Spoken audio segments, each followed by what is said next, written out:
Good morning. Ito po yung pagkain ng tatlong papis. Ililigis ko po yung atay ng manok at ang sabaw nito pinagpakuluan po ng manok. Yung atay, pitso, balong-balungan. Yan. Meron pong gatas ng kambing yan. Ito.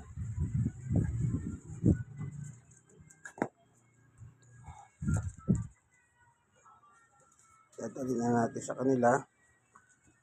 Ito naman yung nanay at tatay sa Miratinter. Yan. Punta na tayo doon.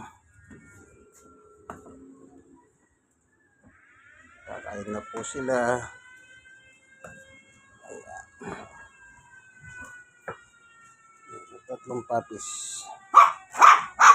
Winter. Spring yung puti. Spring. Negro. Ayan. Kain na, kain na, kain na, kain na. Exercise, exercise, exercise muna kayo. Exercise, exercise, exercise. Exercise, exercise. Talod na, talod na. Yan. Yan. Kain na po sila ng almusal. Sarap ng almusal nila. Kanin. Nilagyan ng sabaw. Ito spring, sudeng, negro. Nilagyan ng pinagpakuluan ng manok. At saka niligis ko po yung atay. Meron pa kasamang gatas ng kambing, goat milk kung tawagin. Ayan. Siyempre, pag nag-aalaga po tayo ng aso, alagaan natin silang mabuti. Man best friend po yun kung tawagin eh. Man best friend, ano? Alagaan natin mabuti ang ating mga aso, papis, o ano mga klaseng aso. Huwag natin pakainin ng tira-tira, kaibigan. Kaibigan mo yun eh, pakakainin mong tira-tira. O kaya pakainin ng tira. Gusto ko ya, tira-tira. Siyempre hindi. Kaya sila araw-araw, bagong luto, para masarap pa sila. Bondatan, bondatan, busog na, busog na.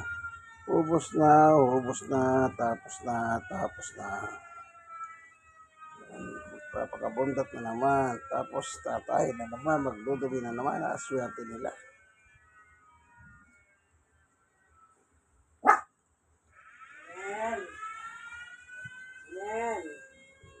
Manel! Ano, bundat na ba? Bundat na, mukhang bundat na eh. Bundat na ba? Bundat na. Bundat na.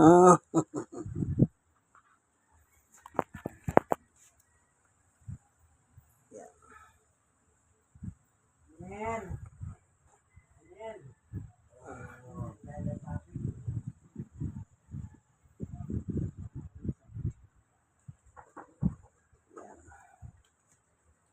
Bundatan na po. Sige, hanggang dito na lamang ang video niya ng tatlong papis. Ito yung mag-asawa. Saner. Winter. Ayan. Ayan. Tapos na, kaibigan. Thank you for watching. God bless us all.